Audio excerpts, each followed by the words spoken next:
नमस्कार दोस्तों, मैं हूं नवीन पाटीदार और आप देख रहे हो वॉइस ऑफ एमपी। नीमच का राजस्व विभाग एक बार फिर सुर्खियों में है। जिस तरीके से आज नीमच कलेक्ट्रेट में जनसुनवाई में किसान प्रदीप कुमार निराला जिस तरीके से पहुंचा था और साथ में अपने साथ केरोसिन की बोतल लेके पहुंचा था, उसके बाद उसने कई गंभीर आरोप राजस्व विभाग पर लगाए कि उसकी कोई सुन नहीं रहा है और उसकी जमीन पर भूमाफियाओं ने जो है प्लाट काट लिए हैं। किस तरीके से राजस्व विभाग लगातार सुर्खियों में रहता है नीमच का, आखिर क्या कारण है जो लगातार सुर्खियों में रहता है, इस पर बात करने के लिए हमारे मौजूद है वरिष्ठ पत्रकार मुस्तफा जी। उनसे बात करेंगे किस तरीके से सुर्खियों में है राजस्व विभाग। मुस्तफा जी, क्या मानते हैं किस तरह सुर्खियों में है? देखिए नवीन, एक बहुत ही, यदि पहले हम किसान प्रदीप निराला की बात कर लें तो वो जो वीडियो सोशल मीडिया पे वायरल हो रहा है जिसमें किसान प्रदीप निराला कलेक्ट्रेट परिसर के अंदर कितने इरिटेट हो रहे हैं, कितने झल्ला रहे हैं, किस कदर चिल्ला रहे हैं और कितनी गालियां वो बक रहे हैं। तो कोई व्यक्ति, आप सोचिए कि ज़िला कलेक्टर कार्यालय है, कोई मजाक तो है नहीं कि कोई भी चिल्लाने लग जाएगा, लेकिन कोई किसान यदि ऐसा करता हुआ दिख रहा है तो उससे ये पता चलता है कि वो अपने काम नहीं होने से कितना फ्रस्ट्रेटेड है, कितना गुस्से में, और उसका जो गुस्सा है वो किस तरह से फूट रहा है। और वो केरोसिन की जो लेके आया था अपने साथ, उसकी बोतल को फेंकता है, चिल्लाता है, ज़ोर ज़ोर से बोलता है। अब इसमें मुद्दे की बात यह है, देखिए कि सरकारी महकमों में चींटी की चाल से जो फाइलें चलती है, महीनों सालों लग जाते हैं।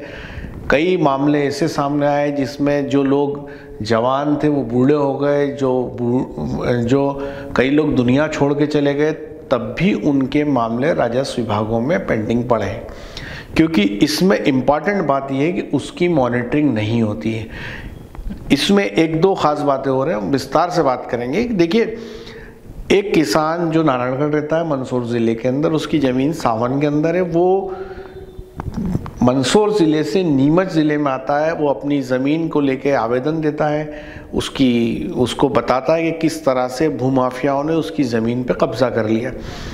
अब वो किसान की जो डिमांड है वो कितनी सही है, गलत है, क्या कब्ज़ा हुआ है, नहीं हुआ है, ये सब तो बातें तब आएगी सामने जब उसके आवेदन की जांच होगी।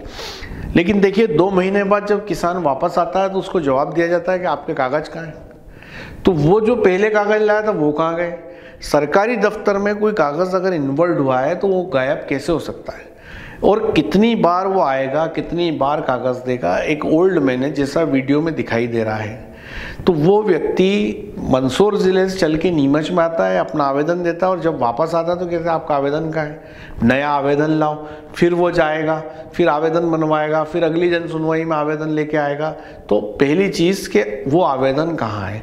दूसरी चीज़ है कि 2 महीने पहले जब उसने ये कहा कि भूमाफियाओं ने उसकी ज़मीन को, 66 ज़मीन को कब्ज़ा लिया है, तो क्यों नहीं उस पर तत्काल एक्शन लिया गया। तीसरी बात यह है नवीन कि ये कोई पहला मामला नहीं है, ऐसे दर्जनों मामले हम देख चुके हैं। अभी कुछ दिनों पहले बालकृष्ण बैरागी जो भारतीय जनता पार्टी का पदाधिकारी थे, किसान मोर्चे के पदाधिकारी थे, खुद किसान थे, उन्होंने इस राजस्व अमले की से पीड़ित होकर, प्रताड़ित होकर उन्होंने आत्महत्या कर ली। उन्होंने सुसाइड नोट लिखा, उनका वीडियो वायरल हुआ। लेकिन आप ये बताएं कि वो जो तमाम दोषी लोग थे उनका क्या हुआ, क्या कार्रवाई हुई? क्या वो जेल गए? क्या उन पर मुकदमे बने? क्या हुआ? और क्या बालकृष्ण बैरागी की मौत से इस रेवेन्यू डिपार्टमेंट ने कोई सबक लिया? और ये हालात इतने ख़राब नीमच ज़िले के है ऐसा नहीं है, समूचे मध्य प्रदेश का राजस्व अमले की हालत बदतर हो चुकी है। आप देखिए कि लगातार हमारे पास 45 ज़िलों से जो खबरें आती है उसमें हर रोज़ किसी न किसी ज़िले से इस तरह की प्रताड़ना की, पीड़ा की, तकलीफ़ की, किसान की खबरें आती है। राजस्व महकमे में किस तरह से तंगेड़ा जा रहा है किसानों को, किस तरह से दुख में डाला जा रहा है। इसको लेके सीएम शिवराज सिंह चौहान को आपात बैठक बुलानी चाहिए और तमाम राजस्व महकमे में कितने लाखों प्रकरण पेंडिंग है, बंटवारों के, नामांतरणों के, पावती बनाने तक के मामले पेंडिंग होते, पटवारी किस तरह से अपनी अदालत लगाते, किस तरह से किसान को बुलाते। गांव-गांव में पटवारियों ने अपने दफ्तर खोल लिए, अपने घरों में दफ्तर खोल लिए, 2-2 4-4 कंप्यूटर लगा लिए, वहीं वो सारा कार्यक्रम जमाते। तो कुल मिलाकर के इसमें एक बड़ी कार्रवाई की और बड़ी मॉनिटरिंग की जरूरत है। नवीन, मुस्तफा जी, क्या मान है प्रदेश के मुखिया शिवराज सिंह चौहान बड़े मन से जो है निलंबित करते हैं अधिकारियों को। दूसरी तरफ बात किया है नीमच का जो मामला सामने आया, सुशासन की बात की जाती है, तो कितना आप मानते हैं कितना सुशासन जो है भारतीय जनता पार्टी का है? देखिए नवीन, कथनी और करनी में बड़ा फर्क है। एक तो कह देना और एक उसको अमली जामा पहनाना। आप पूरे मध्य प्रदेश में या एक ज़िले में आप जाते हैं और वहाँ मंच उस ज़िले में सैकड़ों कर्मचारी और 1-2 को आप ऐलान कर देते हैं, उससे फ़र्क नहीं पड़ता। सिस्टम नहीं बदलेगा। सिस्टम तब बदलेगा जब उसकी डे बाय डे मॉनिटरिंग होगी, स्क्रूटनी होगी कि कितने आवेदन आए, कितनों का निराकरण हुआ। ये सारा मामला, हम डिजिटाइजेशन की बात करते हैं, ये ऑनलाइन क्यों नहीं होता है?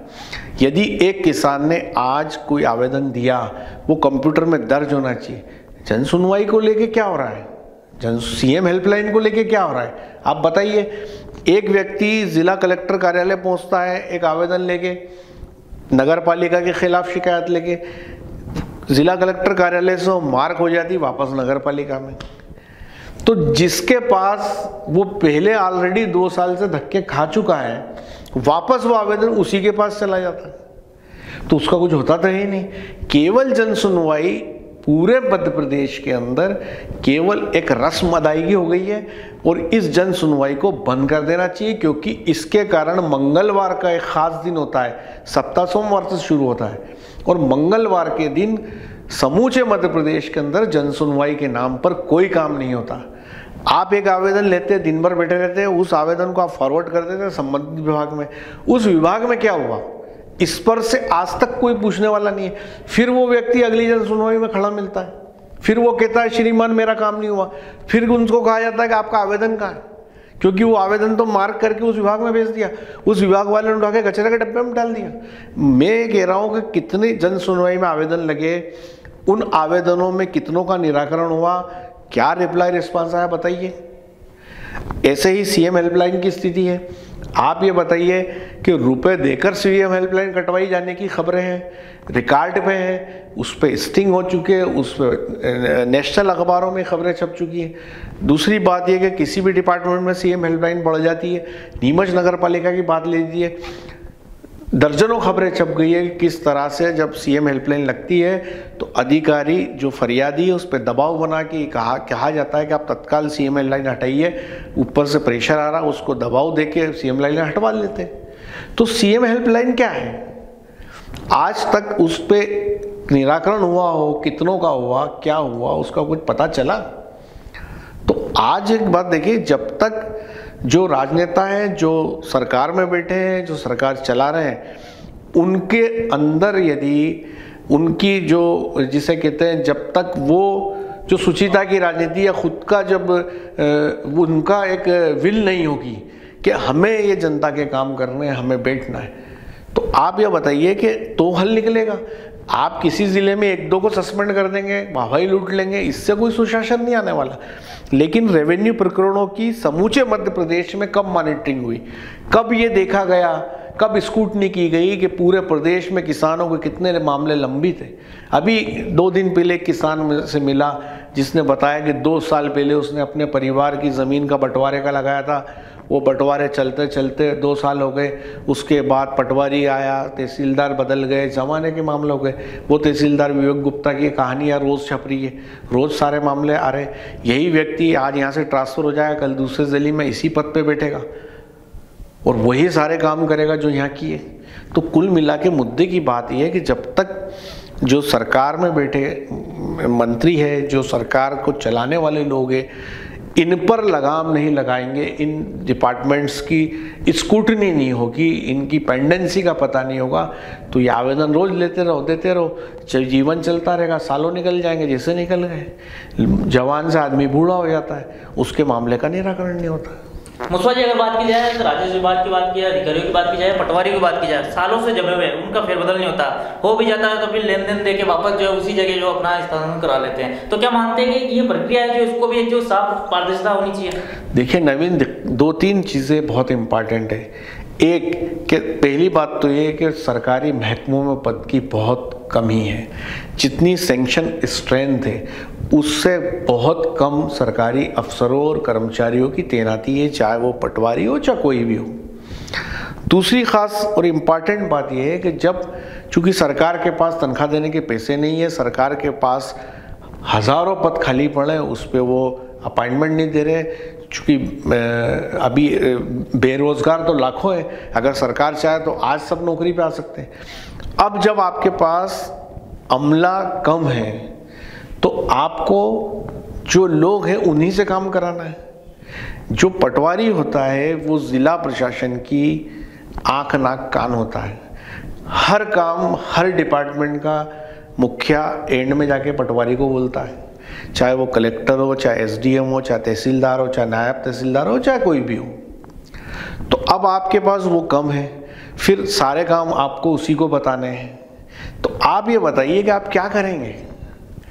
भाई समस्या ये है कि उनकी उतनी संख्या में उपलब्ध नहीं है कि आज एक करप्शन का चार्ज लगा तो उसको हटा के दूसरे को बिठाया जा सके।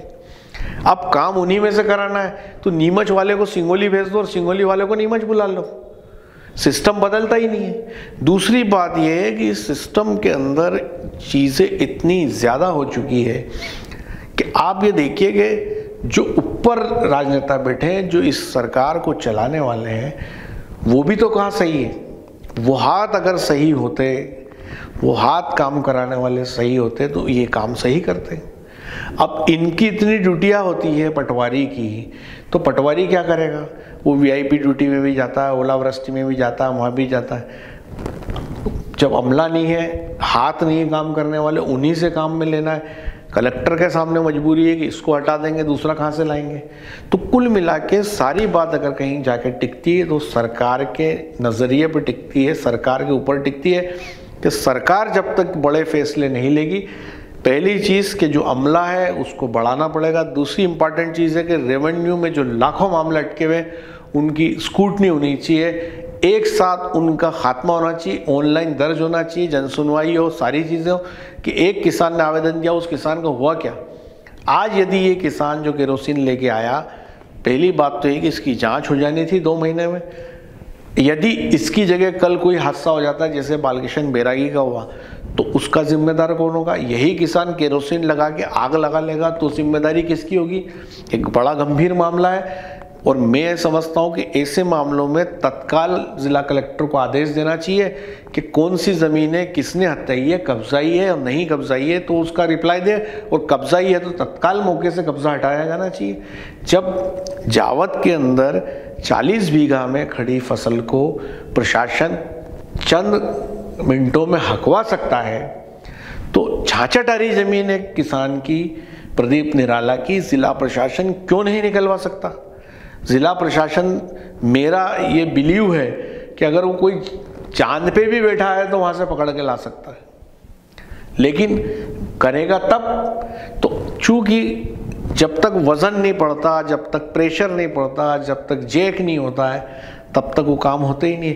वो आवेदन कैरी फॉरवर्ड होते चलते रहते। और अभी आज जब से घटना घटी, आप इस खबर पे काम कर रहे हैं, आपने तमाम नेताओं से भी बात की और किस तरह की प्रतिक्रिया आ रही है। और जो नेता ये प्रतिक्रिया कांग्रेस के दे रहे, वो जब सरकारों में थे तब भी स्थिति यही थी। तो कुल मिलाकर किसान के लिए बातें बढ़ा चढ़ा कर की जाती है, दावे बड़े चढ़ा कर किए जाते हैं, उसको अन्नदाता और तमाम जो है उपाधियाँ दी जाती है, लेकिन स्थितियाँ इतनी ख़राब है। वो आज का जो वीडियो वायरल हुआ है वो इस बात को बता रहा है। और एक और ख़ास बात, जो तमाम दर्शक वॉइस ऑफ एमपी से जुड़े हैं, आपसे निवेदन है कि यदि आपको हमारी खबरें सच्ची और अच्छी लगती है तो प्लीज़ प्लीज़ प्लीज़ हमारे वीडियोज़ को ज़्यादा से ज़्यादा लोगों तक पहुँचाएँ। वॉइस ऑफ एमपी को यदि आपने सब्सक्राइब नहीं किया तो आप ज़रूर सब्सक्राइब करें। खबरों के लिए आप हमारे फेसबुक पेज को भी फॉलो कर सकते हैं। साथ ही तत्काल ब्रेकिंग पाने के लिए आप गूगल प्ले स्टोर से वॉइस ऑफ एमपी का न्यूज़ ऐप ज़रूर डाउनलोड करें। एक और ख़ास बात है कि हमारा इवनिंग डेली शाम का ई पेपर रोज़ आप तक पहुंचता है, और यदि नहीं पहुंचता है तो आप इवनिंग डेली के ग्रुप से जुड़े ताकि वो अखबार आप तक पहुंच पाए। जी नवीन। तो ये थे वरिष्ठ पत्रकार मुस्तफा जी, जिनसे हमने बात की कि किस तरीके से एक बार फिर नीमच का रेवेन्यू विभाग सुर्खियों में आया। प्रदीप निराला का जो मामला सामने आया था, उसका वीडियो जो वायरल हुआ था, उसके बाद रेवेन्यू विभाग में कई तरह के आरोप लगते हुए दिख रहे हैं। साथ ही बात किया है तो वरिष्ठ पत्रकार मुस्तफा जी ने ये भी कहा कि प्रदेश के मुखिया शिवराज सिंह चौहान को इस पूरे रेवेन्यू विभाग में एक मॉनिटरिंग कमेटी बनानी चाहिए, उस पर जो है नजर रखनी चाहिए, और तमाम जिस तरीके से मामले सामने आते हैं उसके निराकरण करने चाहिए। ये तब तक अपडेट के लिए बने रहे हमारे साथ। जय हिंद, जय भारत।